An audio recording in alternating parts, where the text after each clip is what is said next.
natural gases are mixtures of hydrocarbon molecules containing from 1 to 60 carbon atoms. Crude oil and natural gas are believed to have been formed over millions of years by the decay of vegetation and marine organisms compressed under the weight of sedimentation. Exploration and production is the common terminology applied to that portions of the petroleum industry which is responsible for exploring and discovering new crude oil, gas fields, drilling wells, and bringing the products to the surface. Hence, there are several techniques in petroleum exploration, which are gravity method, magnetic method, seismic method, electronic method, and electromagnetic method.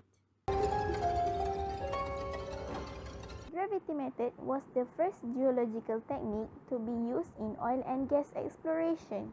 Gravity methods are based on the measurement of physical quantities related to the gravitational field. For gravity exploration, the instrument that we use is gravitymeter. Gravitymeter is used to measure the strength of the Earth's gravity field at that location. There are two kinds of gravitymeter, which is the first one is used to measure the speed of falling mass using laser beam, and the second one is used to measure relative changes in gravity between two locations.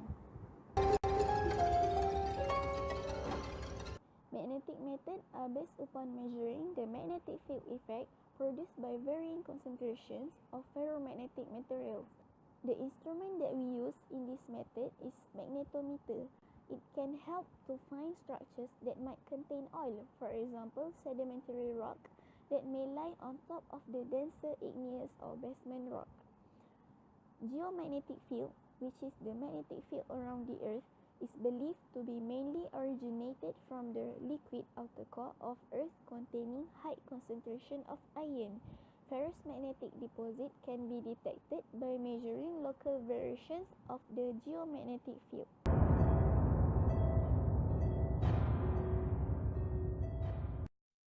Seismic exploration is the search for commercially economic subsurface deposits of crude oil, natural gas, and minerals by the recording, processing, and interpretations of artificially induced shock waves in the Earth. Artificial seismic energy is generated on land by vibratory mechanisms mounted on specialized trucks. Seismic waves reflect and refract off subsurface rock formations and travel back to acoustic receivers called geophones. Since sound travels at different speeds as it passes through different materials, computers can use seismic data to create a 2D or 3D map of what lies below the surface. Seismic data can help explorers predict petroleum presence and determine where to drill exploration wells more accurately.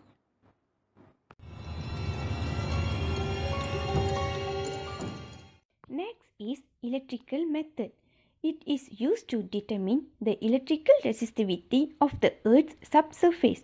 The resolution, depth, and areal extents of investigation are function of the particular electrical method employed.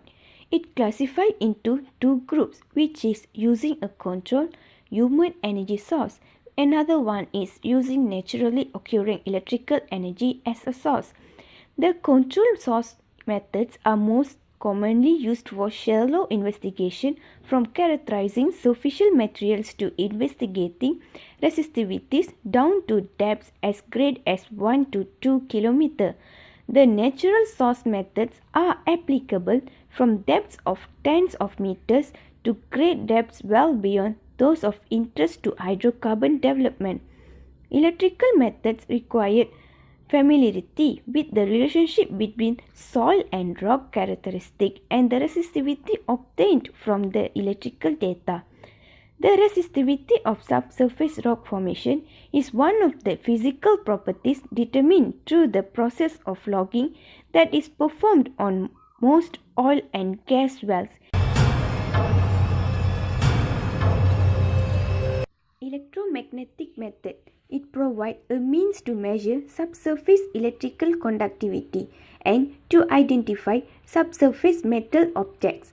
It produced on or above the subsurface of the ground. Primary electromagnetic field induces currents in the subsurface conductors. Secondary fields can be detected on or above the subsurface as either a distortion in the primary field or as they decay following the turning of the primary field. Electromagnetic surveys are faster and can be carried out from the aircraft.